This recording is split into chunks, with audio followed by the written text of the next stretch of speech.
Shalom, damai di hatiku. Kembali bertemu dengan saya, Pendeta Jonathan F. Lukulalan, pada hari Minggu tanggal 29 Agustus. Mari kita minta pimpinan Roh Kudus untuk pembacaan dan pemberitaan firman Allah. Mari berdoa. Tuhan Yesus, terima kasih atas nafas hidup yang Tuhan Yesus masih berikan pada kami sampai pada hari ini. Saat ini kami mau membaca firman Allah dan menyampaikan firman Allah. Tuhan Yesus mengurapi hamba-Mu dan kuasa Roh Kudus-Mu, dan juga para pendengar yang akan mendengarkan firman Tuhan ini. Tuhan memberikan penerangan melalui Roh Kudus dan urapannya, supaya kami dapat mengerti firman Allah dan dapat melaksanakan firman Allah itu. Berfirmanlah, karena kami sudah siap untuk mendengarkan firman-Mu. Dalam nama Tuhan Yesus kami berdoa. Haleluya, amin. Mari kita baca Alkitab. Yang pertama diambil dari Injil Matius pasal yang kelima ayat 44, yang berkata begini: Aku berkata kepadamu, kasihilah musuhmu dan berdoalah bagi mereka yang menganiaya kamu. Lalu ayat yang kedua, Matius pasal 6 ayat yang ke-12, yang berkata, Matius pasal 6 ayat yang ke-12, dan ampunilah kami akan kesalahan kami, seperti kami juga mengampuni orang yang bersalah kepada kami. Demikianlah firman Allah. Yang berbahagia kita yang membaca, mendengar, dan melakukan firman Allah. Haleluya. Tema kita pada hari Minggu ini adalah hukum kasih adalah hidup saling mengampuni. Nah, saudara-saudara yang saya kasih dalam Tuhan Kristus, akhir hari ini kita mendapatkan berita yang sangat mengerikan. Oleh karena di Afghanistan Taliban kembali berkuasa. Nah, saudara-saudara yang saya kasih dalam Tuhan Kristus, peristiwa Taliban mengejar orang-orang Kristen dan para misioneri untuk dibunuh, ini merupakan tindakan yang tidak berkeprimanusiaan. Tindakan yang bisa dia katakan biadab. Nah, saudara saya yang saya kasih dalam Tuhan Kristus, banyak orang sedih, geram, dan bahkan mengutuk pelaku peristiwa yang tak berkeprimanusiaan itu. Nah, saudara saya yang saya kasih dalam Tuhan Kristus, tetapi terseliplah sebuah sikap yang teramat mengharukan dan sikap yang sangat luar biasa dari para misionaris, bahkan orang-orang Afghanistan, baik yang percaya Tuhan Yesus maupun yang tidak percaya pada Tuhan Yesus. Mereka menitipkan anak-anak mereka kepada tentara-tentara NATO atau tentara-tentara Amerika, karena mereka takut yang anak-anak pun akan dibunuh. Ini peristiwa yang sangat luar biasa. Tetapi terdapat juga satu peristiwa yang luar biasa, di mana para orang tua ini, para misioneri ini, sudah dapat mengampuni akan mereka yang melakukan tindakan yang biadab itu. Ternyata masih ada cinta kasih dari mereka kepada orang-orang yang melakukan pembunuhan itu, yaitu mereka mau mengampuninya. Ini sebuah sikap yang lahir dari orang-orang yang sungguh-sungguh mengasihi Tuhan. Kita ingat, Tuhan Yesus juga mengajarkan kita supaya kita mengampuni orang yang membenci kita, bahkan membunuh kita. Tuhan Yesus sudah mempraktekkan ini. Pada waktu Tuhan Yesus mati di kayu salib, ada seorang penjahat di sampingnya yang mengatakan, Tuhan, ingat saya kalau engkau pulang ke surga. Lalu Tuhan Yesus mengatakan bahwa hari ini juga engkau sudah berada dengan Yesus di Taman Firdaus. Nah, saudara-saudara yang saya kasih dalam Tuhan Kristus, Saya kira kita perlu banyak berdoa untuk masyarakat yang ada di Afghanistan, khususnya para Taliban ini.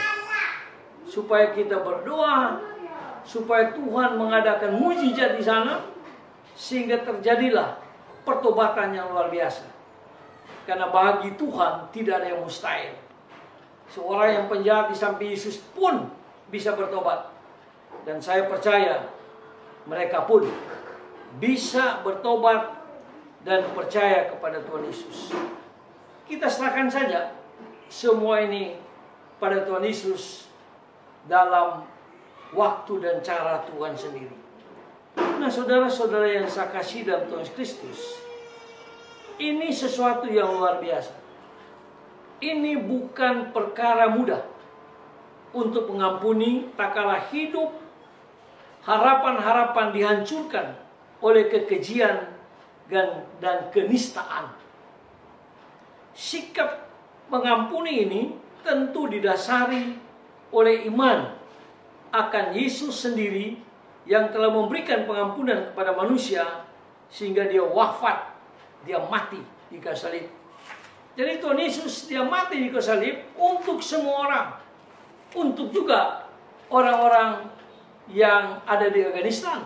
Untuk juga kelompok Taliban itu. Yesus mati.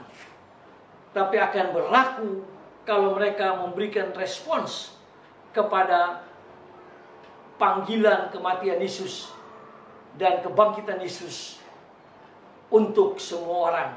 Itulah sebabnya sekali lagi kita perlu berdoa dengan sungguh-sungguh. Nah, saudara-saudara yang saya kasih dalam Tuhan Kristus, sebuah tindakan kasih dan pengampunan yang tidak ada batasnya. Itu pun yang Yesus ajarkan kepada Petrus. Pada waktu itu Petrus mengatakan, sampai berapa kalikah aku bisa mengampuni? Lalu Petrus mengatakan, sampai 7 kali. Terus Tuhan mengatakan tidak. Tapi Tuhan mengatakan 70 kali, 7 kali dan seterusnya. Artinya pengampunan itu tidak ada batasnya. Tak terhingga. Sampai kedatangan Kristus yang kedua kali. Nah, saudara-saudara yang saya kasih dalam Kristus, anugerah Tuhan yang maha besar itu menjadi keteladanan bagi kita untuk hidup dalam saling mengampuni, dalam saling mengasihi satu sama yang lain terhadap mereka yang bersalah kepada kita, terhadap mereka yang merencanakan kejahatan kepada orang-orang Kristen yang setia kepada Tuhan Yesus. Nah, saudara-saudara yang saya kasih dalam Tuhan Kristus, inilah ciri dan identitas kekristenan kita. Hidup didasari oleh kasih dan pengampunan. Tidak ada batasnya, tak terhingga. Itulah hukum kasih. Itulah tema kita, yaitu hukum kasih adalah kita saling mengampuni.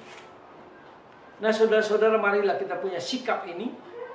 Kalau kita masih ada mungkin marah kepada orang lain, benci kepada orang lain, dendam kepada orang lain, marilah kita bersikap rendah hati, lalu kita saling mengampuni, saling mengasihi. Khususnya kita berdoa untuk orang-orang yang ada di Afghanistan, supaya mereka pun berjumpa dengan Tuhan Yesus.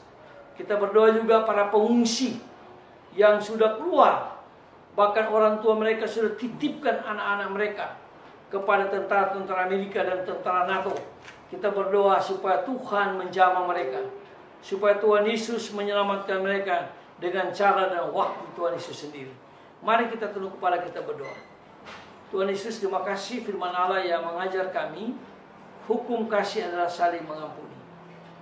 Kami terus teringat akan saudara-saudara kami yang ada di Afghanistan, di mana tentara-tentara Taliban melakukan tindakan-tindakan yang tidak berperi kemanusiaan. Mereka membunuh, bahkan anak-anak dititipkan kepada tentara-tentara NATO dan tentara Amerika untuk mereka berkembang, bertumbuh dengan baik di negara di mana mereka akan ditempati. Tuhan Yesus, kami terus mendoakan untuk situasi kondisi di Afghanistan, khususnya tentara Taliban. Biarlah Tuhan sendiri yang menobatkan mereka, menjamah mereka dengan kuasa mujizat Tuhan, dengan cara waktu Tuhan itu sendiri, supaya mereka pun berjumpa dengan Tuhan Yesus. Kami juga berdoa untuk bangsa kami, supaya para teroris, para penganut atau pendukung Taliban, Tuhan juga menjamah mereka, supaya mereka memiliki Tuhan, memiliki Yesus dalam hati mereka, sehingga kasih memenuhi hidup mereka, dan mereka hidup sebagaimana yang dikehendaki oleh Tuhan Yesus.